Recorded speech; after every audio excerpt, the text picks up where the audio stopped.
Hello నమస్తే అండి. Welcome back to my channel dream cooking. ఇవాళ మన రెసిపీ వచ్చేసి బిర్యానీకి ఏమాత్రం తీసుకొని టమాటో రైస్ అన్నమాట. చూసేద్దాం వచ్చేయండి. ముందుగా మనం ఒక బౌల్ తీసుకుని దాంట్లోకి రైస్ యాడ్ చేసుకోవాలి. నేను ఇక్కడ 1.5 కప్ రైస్ యాడ్ చేస్తున్నాను. వాటిని వాష్ చేసుకుని సోక్ చేసుకుని పక్కన పెట్టుకుందాం. ఇంకో బౌల్ తీసుకుని దాంట్లోకి నేను 3 టమాటోస్ని యాడ్ చేసుకున్నాను. 1.5 కప్ రైస్కి 3 టమాటోస్ సరిపోతాయి అన్నమాట. దాంట్లోనే రెడ్ చిల్లీ కూడా యాడ్ చేసుకుని నేను బాయిల్ చేసుకుంటున్నాను. టొమాటోస్ 5 మినిట్స్ బాయిల్ అయ్యాక లిడ్ ఓపెన్ చేసుకుని చూసుకోవాలి అవి ఎక్కడి వరకు బాయిల్ అయినాయి అని. టొమాటో మీద పైన లేయర్ పోతుంది కదా, ఊడుతుంటే బాయిల్ అయిపోయినట్టు అర్థం అండి. ఇప్పుడు వీడియోలో చూపిస్తున్నట్టు ఇంకా తీసుకుని సైడ్కి పెట్టేసుకుందాం. ఇప్పుడు బాయిల్ అయిన టొమాటోస్ అండ్ రెడ్ చిల్లీని ఒక ప్లేట్లోకి ట్రాన్స్ఫర్ చేసుకుందాం. ఇలా ట్రాన్స్ఫర్ చేసుకున్నాక మిగిలిన వాటర్ ఉంటాయి కదా, అవి మనం పడేయకుండా మనం ఎసరు పెడతాం కదా రైస్లోకి, దాంట్లోకి యూస్ చేసుకోవచ్చు. వాటిని సైడ్కి పెట్టాలి.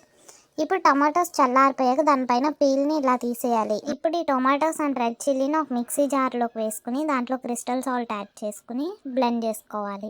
ఇలా బ్లెండ్ చేసుకున్న ప్యూరీని ఒక సైడ్కి పెట్టుకుని తర్వాత స్టవ్ ఆన్ చేసుకుని కుక్కర్ పెట్టుకోవాలి. దాంట్లోకి ఆయిల్ అండ్ గీ వేసి అవి హీట్ అయ్యాక బిర్యానీ దినుసులు వేసుకోవాలి. అంటే టమాటో బిర్యానీ కాబట్టి ఇట్లా బిర్యానీ దినుసులు వేస్తున్నాను. అవి లైట్గా ఫ్రై అయ్యాక దీంట్లోకి tomato, onion and chilli add చేసుకుందాం. ఇలా యాడ్ చేసిన వెజిటేబుల్స్ అన్నిటిని మిక్స్ చేసుకోవాలి. అవి లైట్గా ఫ్రై అయ్యి గోల్డెన్ బ్రౌన్ కలర్లోకి వచ్చే వరకు మనం ఫ్రై చేసుకుందాం. ఇవి ఫ్రై అవుతున్నంతసేపు మనం స్టవ్ని మీడియం ఫ్లేమ్లోనే ఉంచుకుందామండి. ఇవి కొంచెం ఫ్రై అయ్యాక గోల్డెన్ బ్రౌన్ కలర్లో వచ్చే వరకు మీడియం ఫ్లేమ్లోనే కంటిన్యూ చేద్దాం. ఇప్పుడు చూపిస్తున్న విధంగా వచ్చాక అల్లం వెల్లుల్లి పేస్ట్ యాడ్ చేసుకుందాం. ఆ పచ్చివాసన పోయేదాకా కొంచెం ఫ్రై ఇందాక సైడ్కి పెట్టుకున్న టమాటో ప్యూరీ కూడా యాడ్ చేసుకుని మళ్ళీ ఒకసారి మిక్స్ చేసుకోవాలి. దాంట్లో నుండి వాటర్ అనేవి రిలీజ్ అవుతాయి, అప్పటి వరకు మిక్స్ చేసుకోవాలి. ఇలా మనం ఫ్రై చేసుకోవడం వల్ల మనకి పచ్చివాసన పోతుందండి. ఫ్లేవర్స్ అన్నీ టమాటో ప్యూరీ అండ్ వెజ్జెస్కి పట్టి మనకి టేస్ట్ అనేది తెలుస్తుంది. సో ఇది ఈజీగా బాయిల్ అవ్వడానికి లిడ్ క్లోజ్ చేసాము.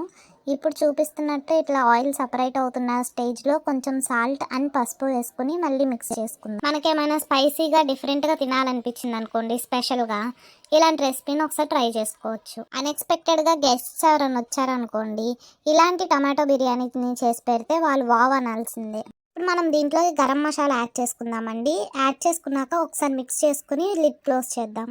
అది కుక్ అవుతున్నప్పుడు ఈ గ్యాప్లో మనం వాటర్ని బాయిల్ చేసుకుందామండి.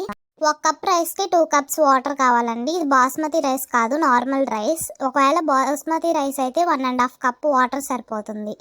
మనం ఈ వాటర్ని బాయిల్ చేసుకునే లోపు ఇది ఎంతవరకు కుక్ అయిందో చూసుకుందాం. ఇట్లా ఆయిల్ సపరేట్ అవుతుంది కదండి, అప్పుడు ఒకసారి మిక్స్ చేసుకుని మనం ఇందాక నానబెట్టుకున్న రైస్ని వేసేద్దాం. అది కుక్ అయిపోయాక ఆ మిక్స్చర్లోకి రైస్ అనేది యాడ్ చేసుకుందాం. ప్యారలల్గా మనకు వాటర్ బాయిల్ అవుతున్నాయి కదా, క్లిప్పింగ్లో చూపిస్తున్నట్టు వాటర్ బాయిల్ అయితే మనం ఆ వాటర్ని కుక్కర్లోకి ట్రాన్స్ఫర్ చేసుకుందాం. ఇప్పుడు ఒకసారి మిక్స్ చేసుకుందాం మొత్తం. ఈ స్టేజ్లోనే మనకి సాల్ట్ ఆర్ కారం యాడ్ చేసుకుందామండి, ఒకవేళ సరిపోకపోతే. ఇప్పుడు కట్ చేసుకుని పెట్టుకున్న కొత్తిమీరని యాడ్ చేసుకుని మళ్ళీ ఒకసారి మిక్స్ చేసుకుని దానికి లిడ్ క్లోజ్ చేసి పెట్టాలి. కుక్కర్కి 3 విజిల్స్ వచ్చాక ఇంకా స్టవ్ ఆఫ్ చేసుకుని సర్వ్ చేసుకోవడమే. చూసారుగా టమాటో బిర్యానీని ఎంత ఈజీగా క్విక్గా ప్రిపేర్ చేసుకున్నాము. ఈ వీడియో కనుక మీకు నచ్చితే ప్లీజ్ కన్సిడర్ సబ్స్క్రైబింగ్. నేను చేసే ప్రతి వీడియో మీ వరకు రావాలంటే సబ్స్క్రైబ్ బటన్ పక్కన బెల్ ఐకాన్ ఉంటుంది, దాని మీద క్లిక్ చేసి ఆల్ అనే ఆప్షన్ని సెలెక్ట్ చేసుకోండి. Bye bye.